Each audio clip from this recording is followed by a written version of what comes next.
तो दल्ला ये है ध्रुव राठी, उसका बाप है केजरीवाल है, राहुल गांधी है, पता नहीं लॉर्ड्स ऑफ फादर। ना तो एल्विस बहुत बड़ा महान आदमी है, ध्रुव राठी में तो पूरा गलती है। हम तो बेबी लाठी है वो। देश में तो हिंदुओं को बदनाम करने का काम विपक्ष ने ठान लिया है, पैसों के लिए वोट कर दिया कांग्रेस को। और हिंदू हिंसक कैसे होता तो मुसलमान भारत में रह पाता, आप बताइए। पप्पू जो है ना, पप्पू खान है, सबसे पहले हिंदू है ही नहीं। पता नहीं चला कौन ओझा के पास गया था, उसका जादू मंत्र ठीक कर दिया, और गुप्त रोग होगा ठीक कर दिया तो हो गया खान वहाँ से। प्रधानमंत्री होते हुए एक बार डांसर से शादी करके लेके चले आया। तो भाई सेकुलर हो गए तो इलेक्शन टाइम में जनेऊ काहे दिखाते। नमस्कार, मैं शिवम चौबे और आप देख रहे हैं सौगंध टीवी। यूट्यूबरों की लड़ाई में कहीं ना कहीं राजनीति छुपी हुई है। इस समय ध्रुव राठी हों चाहे एल्विस यादव हों, दोनों एक दूसरे पर तंज कस रहे हैं।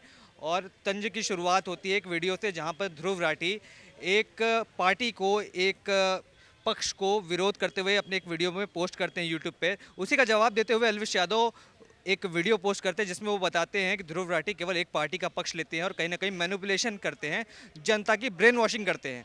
अब युवाओं से जानेंगे किस तरीके से देख रहे हैं ध्रुव राठी और एल्विस यादव की लड़ाई को, जो सोशल मीडिया पर लड़ाई चल रही है, किस तरीके से देख रहे हैं एल्विस और ध्रुव को। देखिए, ये सब तो टाइम वेस्ट हो रहा है और कुछ नहीं हो रहा है। दोनों एक के प्रजाति का लोग है, ठीक है। ये जो कहिएगा कि कोई एगो किसी पक्ष को सपोर्ट करता है, एगो तो दल्ला है, ये है ध्रुव राठी। उसका बाप है केजरीवाल है, राहुल गांधी है, पता नहीं लॉर्ड्स ऑफ फादर। हाँ, उसका बहुत सारा है, उस पर बोलना कुछ है नहीं। बाकी आप एल्विस यादव का बात करते हैं कि ये इसका पर्दाफाश कर दिया, तो भाई दोनों टीआरपी के लिए, दोनों का ठीक ठाक फॉलोवर है, दोनों ये उससे लड़ेगा वो उससे लड़ेगा, बीच में फंसता है जनता। तो हम जनता से अपील करते हैं कि इस दोनों की लड़ाई से बाहर आएँ। इन दोनों के पास कुछ नहीं रखा है। ना तो एल्विस बहुत बड़ा महान आदमी है, क्योंकि एल्विस अगर यही पर्दाफाश चुनाव के टाइम करता, चुनाव से 15 दिन 20 दिन पहले करता, तो हो सकता था कि आदमी का जो ब्रेन वॉश हो रहा था वो रुक जाता। लेकिन तुम इलेक्शन के टाइम रिजल्ट आने के वक्त तुम ऐसा काम किए, तो ये भी बहुत बड़ी महानता का काम नहीं है, ठीक है। अब तुम उससे लड़ रहे हो, तुमसे लड़ रहा है, तुम इसको बोल रहे हो सच्चाई वाला फैक्ट है, वो उसको सच्चाई वाला फैक्ट बोल रहा है। थोड़ा थोड़ा गलती दोनों में होगा। ध्रुव राठी में तो पूरा गलती है, एल्विस में भी थोड़ा बहुत गलती होगा। बाकी इस तरह के छपरी लोगों का प्रमोशन को हम लोग समर्थन नहीं करते हैं। अरे आप छपरी बता रहे हैं, वो तो कहते हैं कि देश की जनता को भ्रमित जो लोग कर रहे हैं सरकार में रहकर, उनको मैं सही रास्ता दिखा रहा हूँ, एक सही तरीका बता रहा हूँ, देश में क्या सच्चाई हो रही है उसके बारे में बता रहा हूँ। ना तो ध्रुव राठी इस देश का ये क्या कहते हैं नागरिकता है उसके पास, ना वो वोट किया है। जर्मनी में रहता है वो, यहाँ तो रहता नहीं है। जर्मन शेफर्ड उसको कहता है सब कोई, जर्मनी में रहता है। यहाँ से उसका कोई लेना देना वैसे है नहीं है, स्पष्ट रूप से। यहाँ ये हो गया, वहाँ वो हो गया, आधा से ज़्यादा फैक्ट उसका ऐसे उल्टा पुल्टा चलता है, ठीक है। उसका सिर्फ आप देख लीजिए कि उसको बधाई कौन दे रहा है, केजरीवाल तक बधाई दे दिया। कल एगो बेबी पंप का दिया है कि मतलब ये पिता बनने वाले हैं। बेबी राठी आ रहा है, हम तो बेबी लाठी है वो। और उसके बाद जो है एकदम ये कहना चाहते हैं हम कि भाई भगवान ऊपर से देख रहा है, कम से कम उस बच्चे का इतना गंदा संस्कार ना हो, क्योंकि ध्रुव राठी का बहुत जाहिलियत भरा संस्कार है। व्हाट्सएप ग्रुप बना दिया है। बात है क्या, ध्रुव राठी की गलती नहीं है इसमें उसको सुनने वाला, उसको देखने वाले की गलती है। एक पूरा एकदम कैंपेनिंग चल रहा है, व्हाट्सएप ग्रुप बना हुआ है, कुछ भी उल्टा सीधा डाल दिया, उसमें फैक्ट है, सच्चाई है या नहीं है, कोई मतलब नहीं है उससे। उठाया ग्रुप में शेयर किया, अब वहाँ से दनादन फॉरवर्ड, क्यों उसको उस फैक्ट पे कोई विवाद जो शुरू हुआ था, ये शुरू हुआ था ध्रुव राठी की एक वीडियो के बाद, जिसका टाइटल था द डिक्टेटर तानाशाह। और उसमें ये बताते हैं कि जो मौजूदा प्रधानमंत्री हैं भारत, नरेंद्र मोदी भारत के, वो तानाशाही किस तरीके से फैला रहे देश में, एक हुकूमत को स्थापित करना चाहते हैं। और जो डिक्टेटरशिप बोल रहे हैं, सबसे पहले उसको डिक्टेटरशिप का स्पेलिंग ध्रुव राठी को छोड़ के बाकी किसी चमचे को पता नहीं है, ठीक है। मैं बहुत सारे को देख चुका हूँ कैमरा के पास। और डिक्टेटरशिप का बहुत बिल्कुल अलग होता है। डिक्टेटरशिप आया था एक बार सोनिया गांधी के टाइम में, जब इमरजेंसी लगा था देश में, इंदिरा गांधी के टाइम में जब इमरजेंसी लगा था देश में। तो डिक्टेटरशिप क्या होता है, नॉर्थ कोरिया में देख लीजिए डिक्टेटरशिप क्या है। डिक्टेटरशिप होता तो आप किसी रूस के बारे में कुछ बोल करके दिखाइए, पता चल जाएगा। डिक्टेटरशिप तो चाइना के बारे में बोलिए, अच्छा वो छोड़िए, अमेरिका डिक्टेटरशिप नहीं है, उसी के बारे में बोल करके दिखाइए, वो भी हिम्मत नहीं है आपका। कनाडा भी डिक्टेटरशिप नहीं है, खालिस्तानी जैसे पन्नू को शरण दिया था वहाँ पे, कि नहीं दिया था।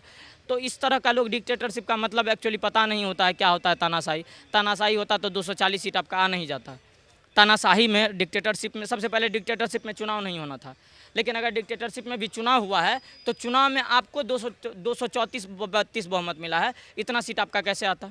अच्छा, किसका समर्थन कर रहे हैं? चलिए ये तो बात होगी ध्रुव राठी की। अलविश यादव भी हैं, दोनों में से किसके, अगर आप वीडियोस देखते होंगे तो किसके वीडियोस ज़्यादा आपको लगता है कि सही हैं, फैक्ट सही बता रहे हैं, मैनिपुलेशन कम कर रहे हैं? हम सबसे पहले कि हम किसी का वीडियो नहीं देखते, दोनों में से किसी का नहीं।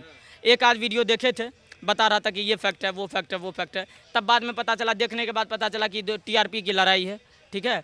बाकी किसी का वीडियो ना, हम अपना भक्ति भजन देखते हैं, सभ्यता संस्कृति संस्कार में रहते हैं, वो सब चीज़ नहीं देखते हैं। बाकी थोड़ा बहुत भाजपा को सपोर्ट करते हैं, तो उस फैक्ट का बात कर भाजपा को सपोर्ट करते हैं, पर वो तो बता रहे हैं, आप संस्कृति की बात कर रहे हैं, वो तो कह रहे हैं भारत की संस्कृति को बर्बाद करने का काम जो कर रही है वो भाजपा कर रही है। क्या कर दी भाजपा? वो कह रही है कि एक तरीके से एक समुदाय के प्रति हिंसा की बात करना हो, चाहे नफरत की बात करना हो, उसको फैलाने का काम भाजपा करती है, और जो इसके खिलाफ जो भाजपा के साथ नहीं रहता उसको कहीं ना कहीं ईडी सीबीआई के केसेस और तमाम तरीके से परेशान करने के हथकंडे अपनाती है। गजब। लालू जी पे केस कब हुआ था? सोनिया गांधी कब जेल गई थी? राहुल गांधी भी जेल जा चुका है। ये सब किसके डिक्टेटरशिप में था, जरा वो भी बता दीजिए। चारा घोटाला का आरोप कब लगा था? उद्धव ठाकरे भी जेल जा चुका है, किसके राज में गया है? कांग्रेस के राज में। तो पता नहीं चल रहा कि आज अगर आप जा रहे हैं केस के चक्कर में अंदर, तो वो दिक्कत तो हो गया, मोदी जी करवा रहे थे। इससे पहले फिर कौन करवा रहा था? इसका आरोप काहे नहीं लेते हैं? उसके बाद कहते हैं सभ्यता संस्कृति। देश में तो हिंदुओं को बदनाम करने का काम विपक्ष ने ठान लिया है। बाकी गलती हिंदुओं की भी है, थोड़े बहुत वोट के लिए हिंदू वोट कर दिया, पैसों के लिए वोट कर दिया कांग्रेस को। आज वो संसद भवन के पहले सत्र में बैठ करके गाली दे रहा है, वो हिंदू हिंसक है। भाई हिंदू हिंसक रहता तो आज आपके बाइट का 10 से ऊपर दिन हो चुका है। क्या हुआ? क्या आपके बंगले में आग लगी? आपका कार एक्सीडेंट हुआ? कुछ भी नहीं हुआ। तो हिंदू हिंसक कैसे? और हिंदू हिंसक कैसे होता तो मुसलमान भारत में रह पाता? आप बताइए। 20% आबादी रहता, उसको छोड़िए, 3% 4% सिख है, वो रह पाता भारत में? कैसे है? पारसी 0.03%, वो कैसे है भारत में स्टे कर रहा है? तो गजब बात करते हैं। ये तो हिंदू इतना सहिष्णु है कि गाली सुन करके हिंदू के विरोध पर उतर आया है। आप कहते हैं कि हिंदू मैनिपुलेट इतना ऊपर अच्छे से कर पा रहा है विपक्ष कि हम देख रहे हैं उसको बहुत बढ़िया कर रहा है विपक्ष, ठीक है। विपक्ष ऐसा काम कर रहा है कि जिस दिन हम लोग के सामने में आएगा तब बताएंगे कि कैसा काम कर रहा है वो, ठीक है। बाकी उसको लग रहा है कि वो बहुत बढ़िया काम कर रहा है। बाकी ये पप्पू जो है ना, पप्पू खान है, सबसे पहले ये हिंदू है ही नहीं। जो हिंदू नहीं है वो हिंदू का नहीं। पप्पू खान किसको बता रहे हैं? पप्पू खान, अब नाम हम देश जानता है पप्पू खान है, आप नहीं जानते हैं पप्पू खान है। कहाँ से आया है? जवाहरलाल नेहरू की बेटी थी इंदिरा गांधी, उसका शादी किससे हुआ? फिरोज गैंडी से। गांधी नहीं था, गैंडी था। गैंडी कौन लिखा था? पार्सियन लिखा था कि नहीं? उसके बाद वहाँ से आ गया खान, पता नहीं चला कौन ओझा के पास गया था, उसका जादू मंत्र ठीक कर दिया, और गुप्त रोग होगा ठीक कर दिया, तो हो गया खान। वहाँ से खान हुआ, फिर वहाँ से चला आया गांधी परिवार।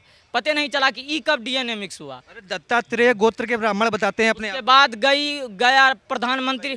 आप इस बात पर सोचिए, प्रधानमंत्री रहते हुए राजीव गांधी इटली जाकर के सोनिया गांधी को उठा के लेके चली आई। कितनी बड़ी अभद्रता की बात है, कितनी बड़ी संस्कार के हनन का बात है। आप इस बात को समझिए। प्रधानमंत्री होते हुए एक बार डांसर से शादी करके लेके चले आया, और हिंदू हिंसक होता तो आपको छोड़ता? ईसाई लेकर के चला आया। तो इतना DNA मिक्स हो गया है कि इसको खुद में कौन सा रिलीजन से बिलोंग करता है इसको खुद पता नहीं। तो सेक्युलर हो गया एक तरीके से, इतने सारे रिलीजन को साथ में लेके चल रहे हैं। तो अगर आप बात तो भाई सेकुलर हो गए तो इलेक्शन टाइम में जनेऊ काहे दिखाते हैं? सेकुलर का मतलब होता है सेकुलर रहिए, हैं? सब नेता कांग्रेस का नमाज पढ़ते दिखता है, आप कहते हैं सेकुलर है। एक राहुल गांधी का ट्वीट दिखाइए कि होली दिवाली में ट्वीट करता है, नहीं करेगा। तेजस्वी यादव का दिखाइए, उसके पार्टी का है, नहीं दिखाएगा। अब कहेगा इंशाल्लाह हम चुनाव जीतेंगे, रसूल अल्लाह तो हल्ला हल्ला हम चुनाव जीतेंगे। जो भी है ये सब जो है एक धर्म के, एक पंथ के लोगों को खुश करने का कोशिश है, और कुछ नहीं है। आने वाले समय में राहुल गांधी की सरकार उतनी ही बचेगी जितनी बिना पढ़े लिखे लोगों को नौकरी मिलने का चांस रहता है। मतलब समझ जाइए कि 0 से भी कम %। आप देख रहे हैं सौगंध टीवी, सौगंध वतन की।